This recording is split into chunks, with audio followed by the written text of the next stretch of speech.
अस्सलाम वालेकुम नाज़रीन, तारीख की दुनिया में खुश आमदीद। मुझे डॉक्टर अली कहते हैं और आज की वीडियो इंतहाई इन्फॉर्मेटिव और बहुत ज्यादा दिलचस्प है। इसको आखिर तक जरूर देखिएगा और कमेंट सेक्शन में अपने ख्यालात का इजहार जरूर कीजिएगा। नाज़रीन, बहरे ओकियानूस यानी अटलांटिक ओशन और बहरुल काहिल यानी पैसिफिक ओशन के दरमियान एक नहर की तामीर का ख्याल 16वीं सदी से चला आ रहा था, जब 1513 में एक स्पेनिश मुहिमजू ने इन दो बड़े समुद्रों के दरमियान एक खुश्की की बारीक सी पट्टी दरियाफ्त की। 1534 में स्पेनिश बादशाह चार्ल्स पंजुम ने हुक्म दिया कि इस इलाके का सर्वे किया जाए ताकि इस बात का तयन किया जा सके कि यहाँ दोनों समुद्रों को मिलाने के लिए एक नहर खोदी जा सकती है या नहीं। सर्वे मुकम्मल हो जाने पर मालूम हुआ कि इस इलाके में एक नहर खोदना इंतहाई मुश्किल और पेचीदा अमल है। चार्ल्स के बाद भी खाकनाए पनामा, जो के महज 82 किलोमीटर चौड़ी पट्टी थी, उससे एक नहर तामीर करने की मंसूबाबंदी तो कई बार हुई, लेकिन कोई सीरियस अटेम्प्ट न की गई। नहर की तामीर की बाकायदा कोशिश का आगाज 19वीं सदी के आगाज में हुआ, जब एक फ्रेंच कंपनी ने 1818 में इसकी तामीर का आगाज किया। नाज़रीन, ये वही कंपनी थी जिसने पहले 1869 में स्विस कैनाल की तामीर मुकम्मल की थी। उस कंपनी को एक फ्रेंच डिप्लोमेट फ्रेडिनेंड डेलाम्पस हेड कर रहे थे, लेकिन नाकस प्लानिंग और इंजीनियरिंग की वजह से ये मंसूबा आगाज से ही मुश्किल साबित हुआ। सबसे पहली मुश्किल ये थी कि यहाँ खुदाई आसान नहीं थी। इसकी दो वजूहात थीं। पहली वजह ये थी कि पनामा में खुश्की का यह इलाका समुद्र से बुलंदी पर था और दोनों समुद्रों को मिलाने के लिए बहुत गहराई तक ज्यादा खुदाई की जरूरत थी। खुदाई मुश्किल होने की दूसरी वजह यह थी कि यहाँ की मिट्टी स्विस कैनाल वाले इलाके की तरह नरम नहीं थी, बल्कि इस इलाके में पहाड़ियां भी थीं। खुदाई मुश्किल होने के अलावा कंपनी को इंतहाई सख्त मौसमी हालात, घने जंगलात, बीमारियों, जहरीले सांपों और मच्छरों का भी सामना करना पड़ रहा था। हालात इस कदर संगीन थे कि 1884 तक हर महीने तकरीबन 200 लोगों की अमवात होने लगी थी। इन हालात में कंपनी के तकरीबन 20,000 वर्कर जान की बाजी हार चुके थे। इन तमाम मुश्किलात के पेश नजर फ्रांसीसियों ने नहर के बुनियादी डिजाइन में तब्दीली का फैसला किया। इस मकसद के लिए उन्होंने मशहूर इंजीनियर गैस्टो आइफल की खिदमात हासिल की। ये वही इंजीनियर हैं जिन्होंने आइफल टावर का डिजाइन भी तैयार किया था, लेकिन उनकी खिदमात हासिल करने का भी फायदा न हुआ और कंपनी 1889 में दिवालिया हो गई। इस नहर की तामीर पर उस वक्त तक 287 मिलियन अमरीकी डॉलर्स खर्च हो चुके थे। मिस मैनेजमेंट और करप्शन जैसे इल्जामात पर कंपनी की टॉप मैनेजमेंट को फ्रांस में मुकदमात का सामना भी करना पड़ा। 1894 में एक और फ्रेंच कंपनी ने पहली कंपनी के छोड़े हुए असासों को टेक ओवर किया और कैनाल की तामीर का दोबारा आगाज हुआ, लेकिन जल्द ही ये दूसरी कंपनी भी प्रोजेक्ट पर काम अधूरा छोड़कर चली गई। नाज़रीन, इसके बाद अमेरिका बहादुर की होती है इस मंसूबे में एंट्री। अमेरिका चूँकि 19वीं सदी के आगाज से ही फौजी और मुआशी वजूहात की बिना पर अपने मशरकी साहिल से मगरबी साहिल तक एक शॉर्टकट की तलाश में था। इससे पहले अमेरिकी शिप्स को अपने मगरबी साहिल तक पहुंचने के लिए बरआज़म जनूबी अमेरिका के साहिल के गिर्द चक्कर काट कर जाना पड़ता था। पनामा कैनाल की तामीर से ये सफर 8,000 नॉटिकल माइल तक कम हो जाना था। 1902 में अमेरिकी कांग्रेस ने फ्रेंच कंपनी को एक्वायर करने की मंजूरी दे दी। अमेरिका ने इस कंपनी के शेयर्स और असासाजात 40 मिलियन डॉलर्स यानी 4 करोड़ अमेरिकी डॉलर्स के एवज खरीद लिए, लेकिन कोलंबिया ने अमेरिका को पनामा कैनाल की तामीर से मुतल्लिक मुआहदे की शराइत पर इख्तलाफ की वजह से नहर की तामीर से रोक दिया। दरअसल पनामा उस वक्त अलग मुल्क नहीं था, बल्कि कोलंबिया का हिस्सा था। उस वक्त पनामा में कोलंबिया से आजादी की तहरीक चल रही थी। अमेरिका ने उस तहरीक को अपने मकासद के हुसूल के लिए एक अपॉर्चुनिटी के तौर पर देखते हुए पनामा में आजादी पसंद तहरीक की हमायत शुरू कर दी। बल्कि अमेरिकन सदर थियोडोर रूज़वेल्ट ने पनामा के आजादी पसंदों की बाकायदा फौजी हमायत की मंजूरी भी दे दी। अमरीकी बहरी बेड़ों ने बहरुल काहिल और बहरे ओकियानूस में दोनों अतराफ से पनामा को घेर लिया। अमरीकी मदद के साथ पनामा के आजादी पसंद जाहिर है पहले से ज्यादा ताकतवर हो गए और उन्होंने 1903 में कोलंबिया से आजादी हासिल कर ली।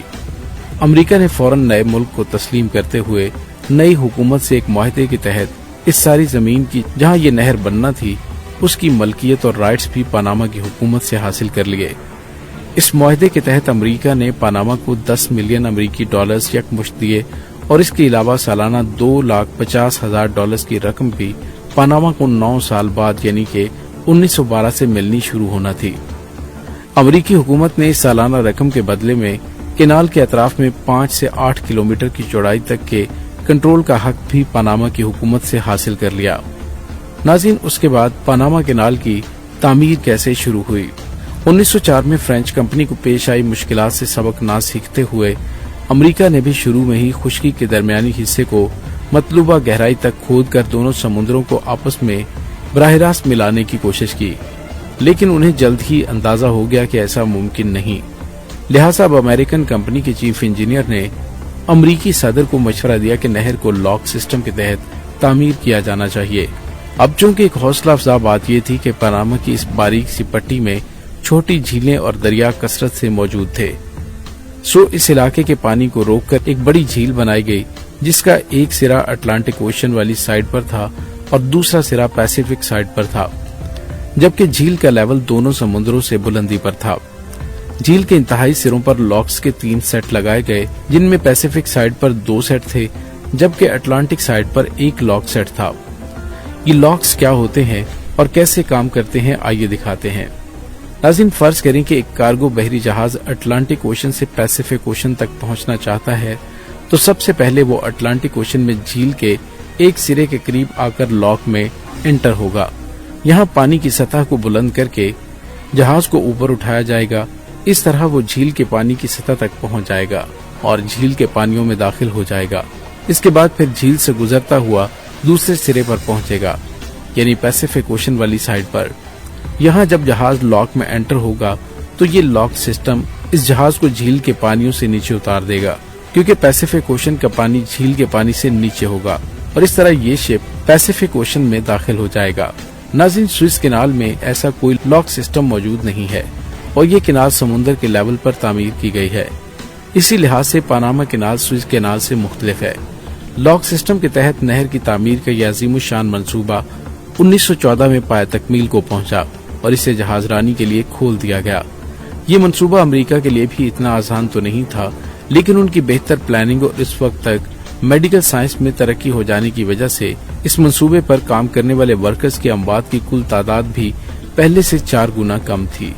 इस मंसूबे पर आई कुल लागत तकरीबन 639 मिलियन अमेरिकन डॉलर बनती है, जिसमें से 287 मिलियन डॉलर फ्रेंच कंपनी के दौर में आई, जबकि अमेरिका ने इसकी तामीर पर मजीद 352 मिलियन डॉलर खर्च किए। उस दौर में ये अमेरिकी तारीख का सबसे महंगा तरीन तामीराती प्रोजेक्ट था।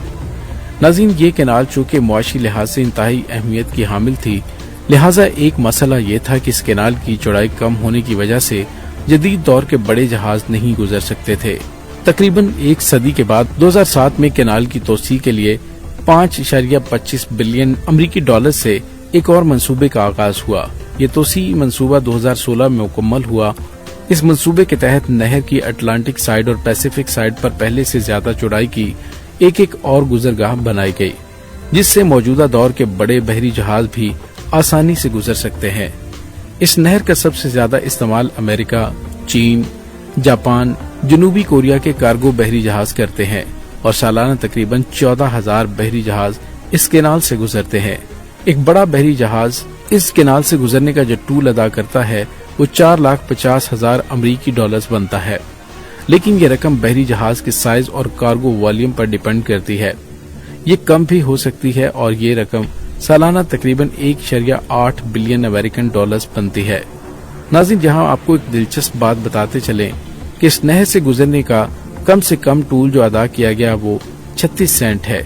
ये कोई बहरी जहाज नहीं था, बल्कि ये एक अमेरिकी मुहिमजो था जिसने 1928 में नहर को तैर कर दूसरी तरफ जाने के लिए ये टूल अदा किया था। कैनाल से गुजरने में एक बहरी जहाज का तकरीबन 8 से 10 घंटे का वक्त सर्फ होता है। नाज़रीन, आपको यहाँ ये भी बताते चलें कि तकमील के बाद ये नहर 1999 तक अमेरिका के कंट्रोल में रही और उसके बाद अमेरिका ने इसके तमाम तर मलकियती हुकूक पनामा की हुकूमत के हवाले कर दिए। नाज़रीन, अब आपको एक और दिलचस्प बात बताएं कि 16वीं सदी से ही बहरे ओकियानोस और बहरुल काहिल को आपस में मिलाने के लिए एक और ऑप्शन भी ज़ेरे गौर रहा। हत्ता कि पनामा कैनाल की तामीर से पहले अमेरिका भी इसमें खासी दिलचस्पी रखता था। वस्ती अमेरिका के मुल्क निकारागुआ से होकर जाने वाला कैनाल का ये रूट थोड़ा लंबा जरूर है, लेकिन इसकी तामीर कदरे आसान इसलिए है कि दरमियान में एक बहुत बड़े साफ पानी की झील आती है जिसे नहर के रूट के तौर पर इस्तेमाल किया जाएगा। बल्कि इसकी तामीर के लिए 2013 में निकारागुआ की हुकूमत ने एक चाइनीज कंपनी को अगले 50 साल के लिए राइट्स भी दे दिए थे। इस मंसूबे की कुल लागत का तखमीना 40 बिलियन अमरीकी डॉलर्स लगाया गया, लेकिन माहिरीन माहौलियात ने खबरदार किया है कि कार्गो जहाज ताज़ा पानी की झील को नुकसान पहुंचाएंगे और समुद्र का खारा पानी भी झील के साफ पानी के साथ मिक्स हो जाएगा। अगरचे इस मंसूबे की तकमील के इम्कानात पर कुछ भी कहना कबल वक्त है, लेकिन अगर ये मंसूबा कभी पाए तकमील को पहुंच जाता है तो ये पानामा कैनाल के लिए मुआशी तौर पर एक बड़ा झटका होगा। नाज़रीन, उम्मीद है आपको हमारी आज की वीडियो पसंद आई होगी। कमेंट सेक्शन में अपने ख्यालात का इजहार जरूर कीजिएगा। डॉक्टर अली को इजाजत दीजिए। अल्लाह वारिस।